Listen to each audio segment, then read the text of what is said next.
Hi folks, in this ricktalk PowerPoint I want to talk about file formats. File formats are an important component when we are mixing and putting images that we create into documents, putting images that we create into web pages, and any kind of multimedia presentation. Think of file formats as like languages, and for you and I to be able to talk and communicate, we have to speak the same language.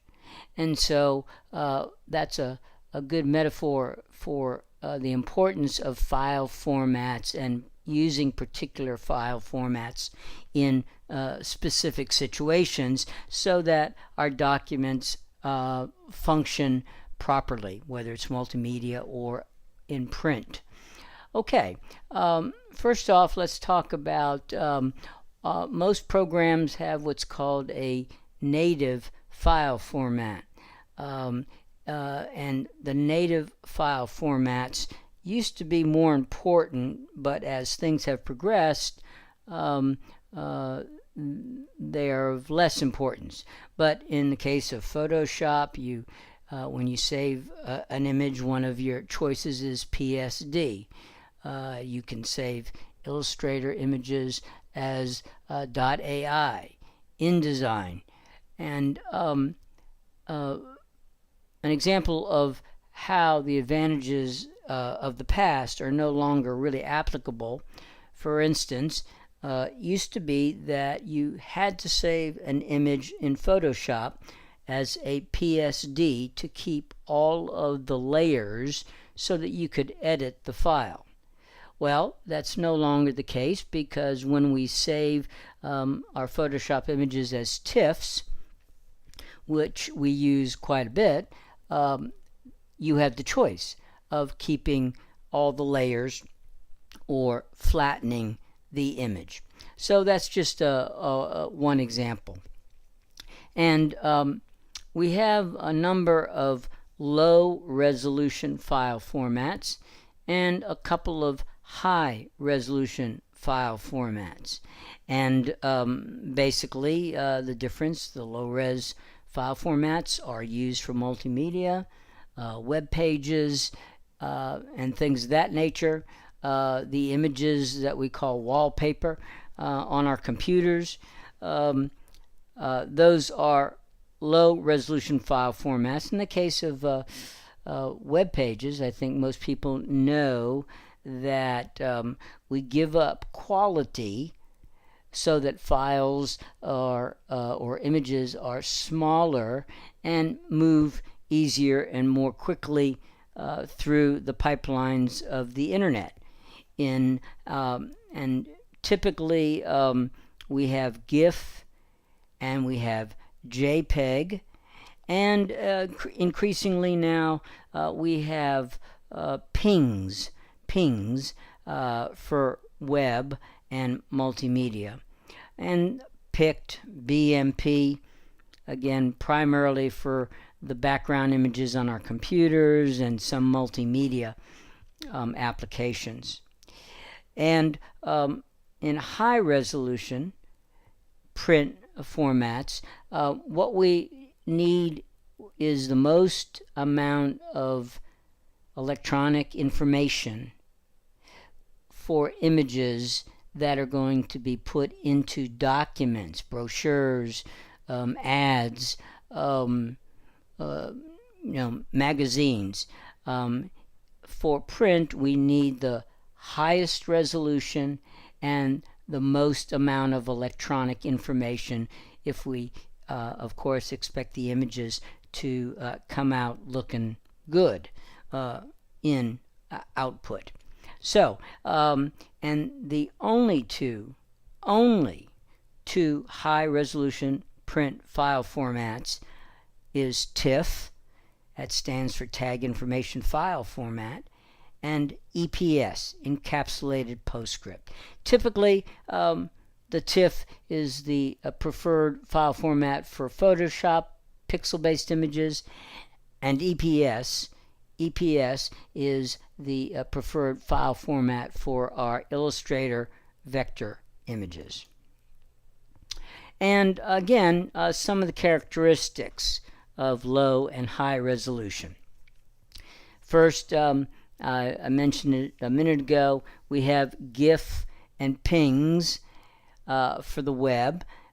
Typically, GIF and PNG 8 is an 8-bit file format, and it has a very limited number of colors, and so it's used quite often for logos and vector art kinds of images, where you can have literally a handful of colors in the file and it still looks pretty good. It's a fairly small file. With photographic images, of course, they generally need a lot more colors for them to look good or look realistic. And JPEG and PNG 24s for the web are typically better for photographic images, where you have obviously a lot of different colors and a lot of different shades. And that's a 24-bit file format. And if you go back to some of the previous PowerPoints and Photoshop tutorials, in modes, we talk about these different characteristics. And so 24-bit equals approximately 16.7 million colors, and we typically think of that as being better for photographs. And as I mentioned already, TIFF, the high resolution file formats, TIFF primarily for Photoshop files, EPS images primarily for vector art images. And I know that these days, and with students and some folks, they will, for instance, in print, they might put PSD images into a brochure. They might put a PDF image into a brochure. And the deal here is that, you know, a lot of different print shops, for instance, are using different output software or RIP software, and sometimes using a lot of wacky file formats will work, but sometimes they won't. And I submit to you that in the real world of certainly in print graphics, you should always, if you always save your images as TIFFs or EPSs, 99 out of 100 times they will print and output just fine. And that's what print shops, etc., typically are most comfortable with, and will presume you know what you're doing if you save all of your images, whether it's for web or print, properly. Another aspect of file formats, a couple of other terms here, is compression. And the idea of compression is when we compress a file, we really can't use it immediately. I think everybody's aware of things like zip files. It makes the file smaller, easier to transport, takes up less storage, but you can't use it until you unzip it. And so that's why I have always used this analogy that compressing a file is, in many cases, like an umbrella. It's smaller and easier to transport, but needs to often be opened up before it's useful. And another couple of terms that go together is lossy and lossless. And this is very important because this affects the quality of our images. For instance, when you save an image as a JPEG, you immediately get another dialog box that will tell you or show you that you have a slider that is a bigger file, which means it's a higher quality file, or you can ramp it down to be a low quality file, and literally pixels and information is being thrown away, but it makes it a much smaller file.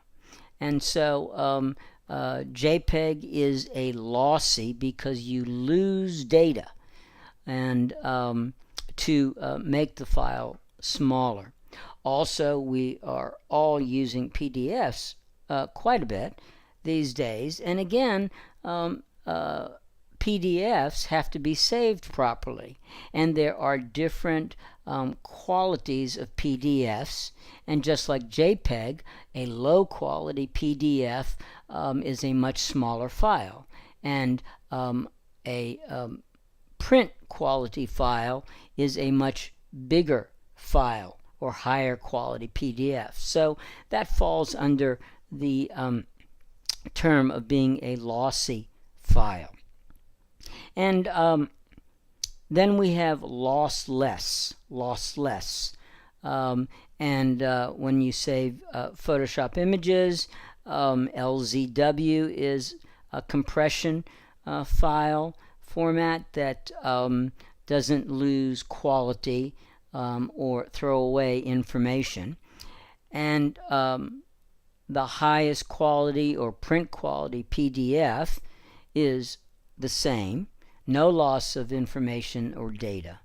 And when we zip files, it compresses them without losing any of the quality or information of the images. So lossy and lossless are very important, and just understanding the general concept of compression because it's used in a lot of different ways with lots of different file formats.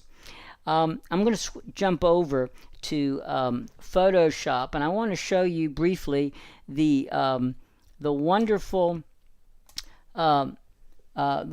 tools in Photoshop for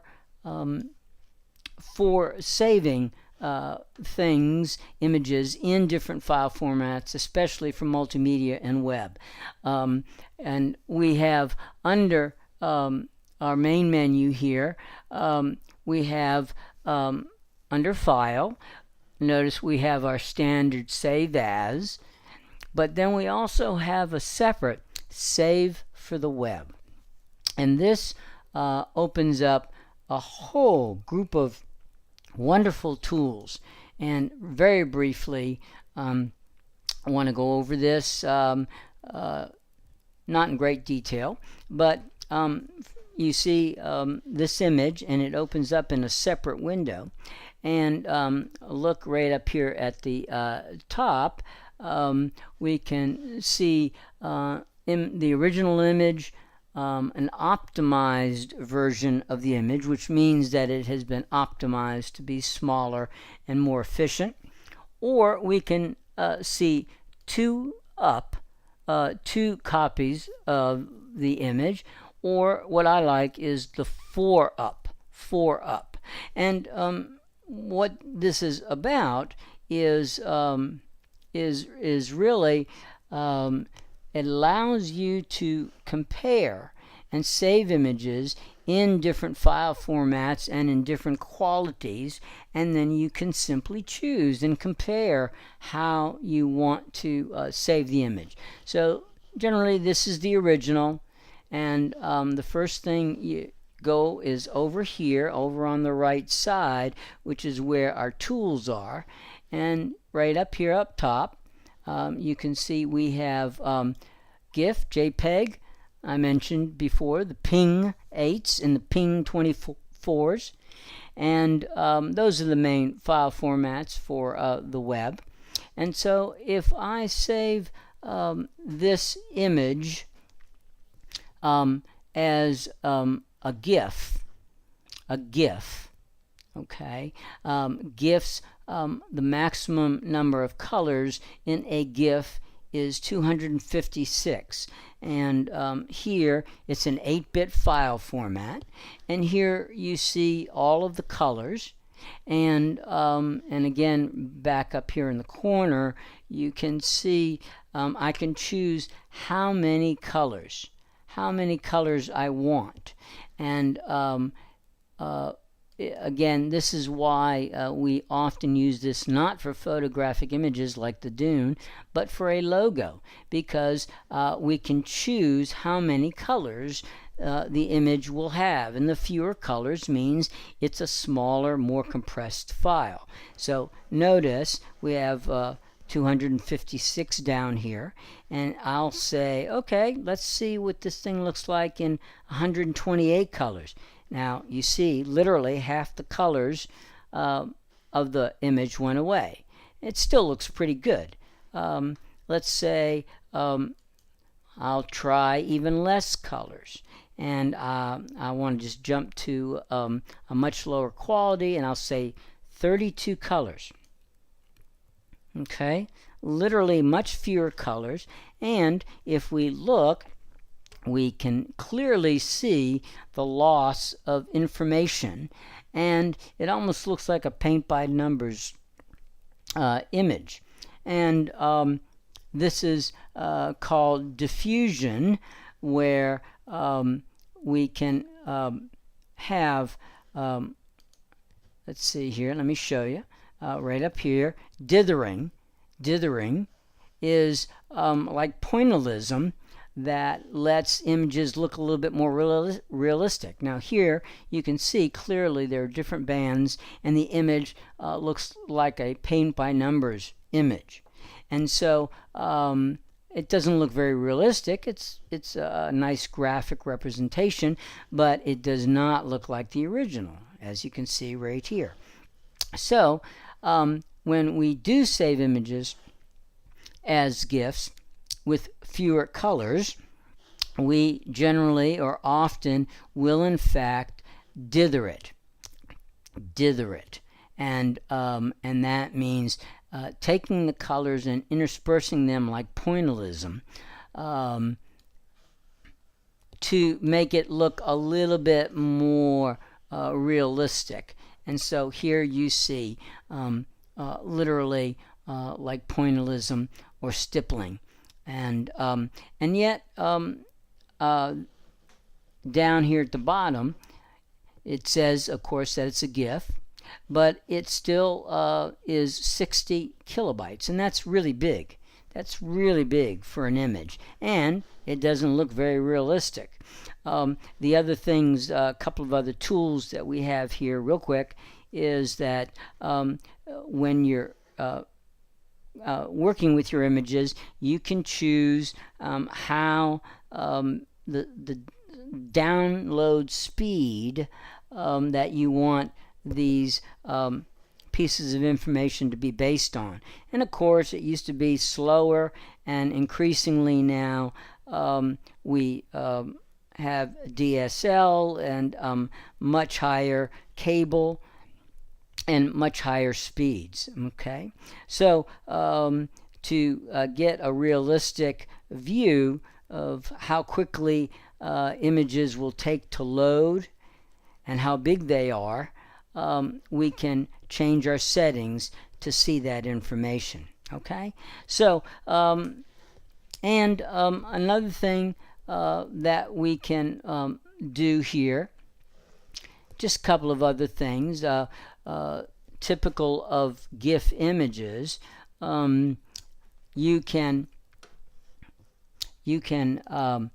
not only work with different colors, but down here you have the ability, as many of you already know, you can make generally like a background transparent, and so you can pick certain colors, okay, certain colors, and you designate them as being locked so that they cannot be thrown away, essential colors for the image. And then you can also come over here and you can choose certain colors to be transparent, so an image looks like it is silhouetted when you place it in a web page. So there are an awful lot of different cool tools. The last quick thing I want to show you is I'm going to come over to this third image, and I'm going to save this one as a JPEG.